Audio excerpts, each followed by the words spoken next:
This is the meeting of the Bowie Advisory Planning Board. It's our virtual public hearing being conducted via Zoom.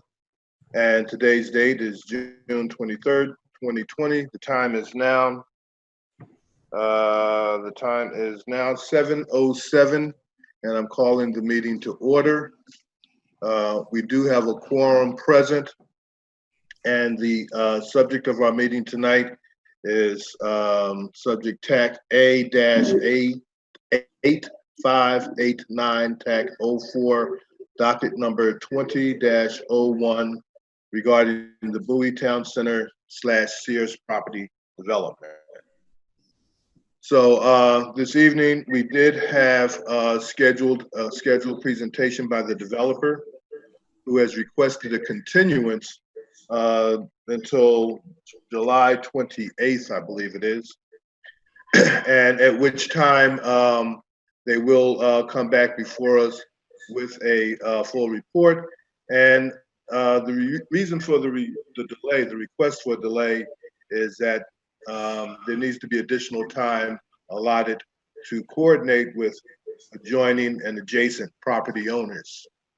So we do understand the need to make sure that all property owners who are affected by the development do have an opportunity to weigh in, and we would like to extend that to them and give them that opportunity. So having said that, this meeting was to be recorded. We did have persons signed up to speak. They will be notified that the meeting is being rescheduled, and they'll be given an opportunity to submit their comments to us, and we'll hear them back at that date, July 28th, which will be followed up by the City Council meeting on August 3rd. So I think that about covers everything. So I'll need a motion for continuance. Did you want the applicant to say anything at all, or? Oh, I'm sorry. Yeah. Mr. Antonetti, would you like to say a few words? Yeah, thank you, Mr. Chairman, members of the board. For the record, Robert Antonetti with the law firm of Shipley & Horn.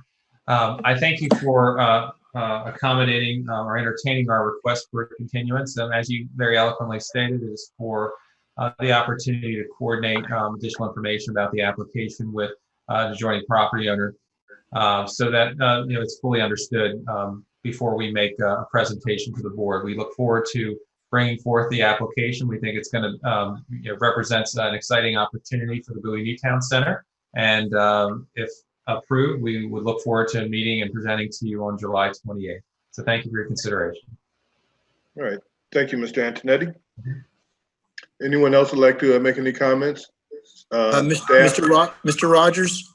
Yes. Before you go ahead, I'd just like to remind you that we will be sending out new hearing letter and reposting the property with the new dates, and we'll re-advertise the upcoming hearings for this case on July 28th for the BAPB and the City Council on August 3rd.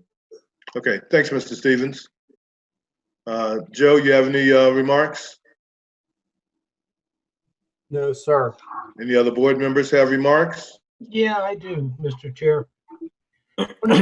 One of the things that we've never really done, and of course it's not required, however, since we have an element of anti-growth here in the city of Bowie, what I was hoping, and again, this is just, I'm throwing it out, obviously there's no mandate or obligation, but on a property like this, I think it would really be important if we had some kind of a fiscal impact type of information as well.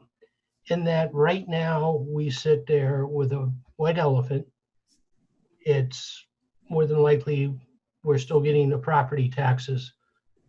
But if we could show, if the developer could show the advantages of this type of development or redevelopment of a dinosaur,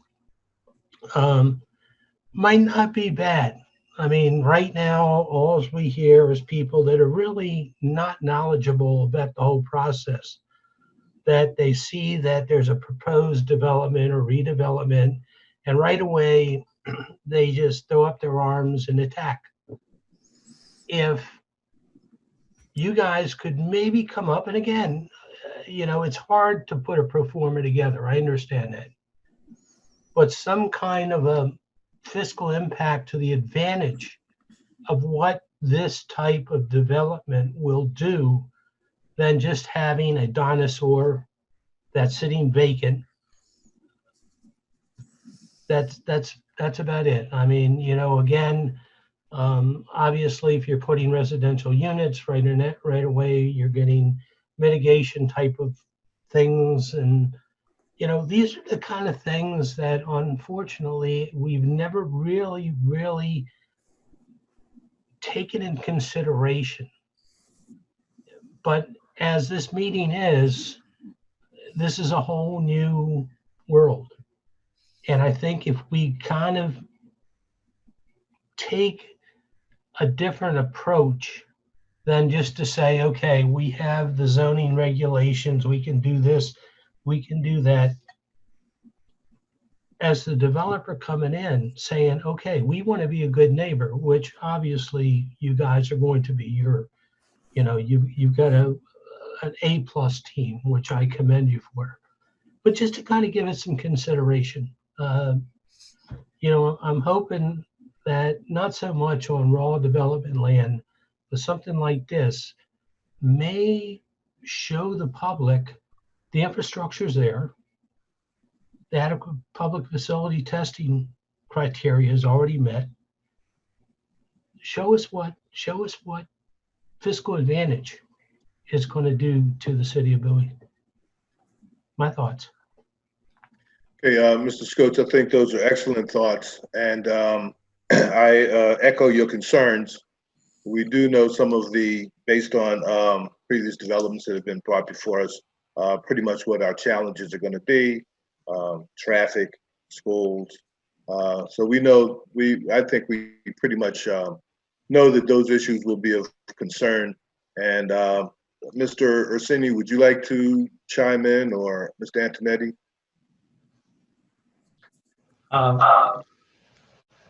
I think those are great comments, and we would like to use the time to see what possible assumptions we could make that may provide some insight into the fiscal impact of a mixed-use development versus a retail anchor that really is very challenging to release. So if we can get that type of information in order in a reasonable format at the meeting on the 28th, I think that would be something that would be good information for everybody to have if possible. Rob Bersini with the applicant, Seritage Growth Park Properties, with regards to that. Rob, do you have any insight on that? I think that it's a great suggestion. My only concern is what assumptions would we make in terms of what the development would be. In our application, we've made very conservative estimates by assuming, with respect to, when I say conservative, I mean we've assumed fairly densely developed property with respect to residential and commercial uses. And we really did that so that we would take the most conservative approach with respect to traffic. Difficult to determine if we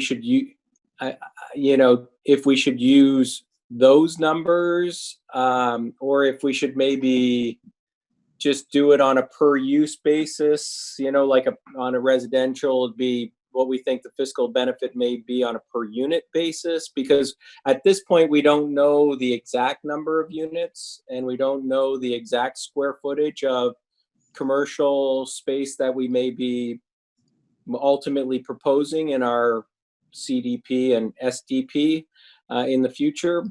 So that would be my only concern. And I don't know if you have any thoughts there, Rob. in terms of what might be the appropriate assumptions to be made so that it'd be useful information for the planning board.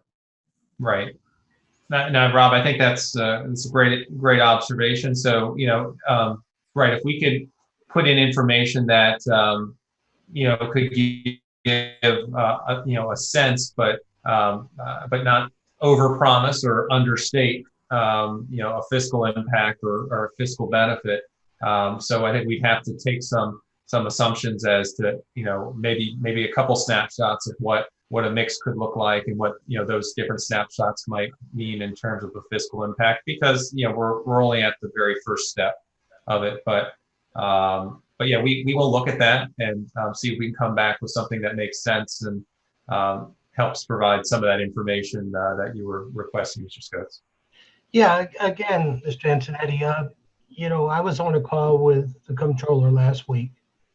30,000 businesses, 30,000 businesses have closed their doors because of COVID-19 and won't come back. So again, I'm not asking you guys to, get an exact number in your pro forma. I mean, obviously that would be an absolute ludicrous and just not a valid type of question to ask for you. But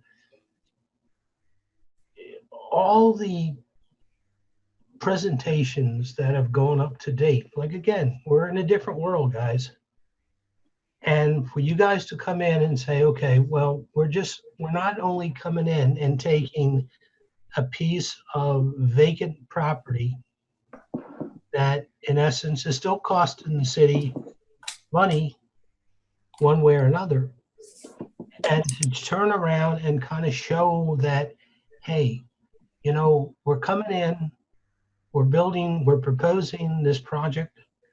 These are some of the benefits. And again, I understand the hesitation because you don't want to throw down a figure that's everybody's going to sit there and goes, you guys promised that it would bring this. We don't want that. We don't want to paint you guys into a box. But if you show to the public that you guys are thinking out of the box and you guys are showing that, hey, we're coming in here not as just a developer, but we're coming in as a community asset and somebody who is part of the community that's going to make the community better. That's all. That's all what I was trying to propose. No, I appreciate the insight and the suggestion, and we'll endeavor to find a way to accommodate that line of inquiry and see if we can come up with something that's appropriate in light of what you just said. All right, thank you. Thank you. Mr. Chairman, I'd like to make a motion, please. Go right ahead, please. I'd like to move that we postpone subject A, TAC 8589, TAC 04, docket number 20, TAC 01 to July 28th.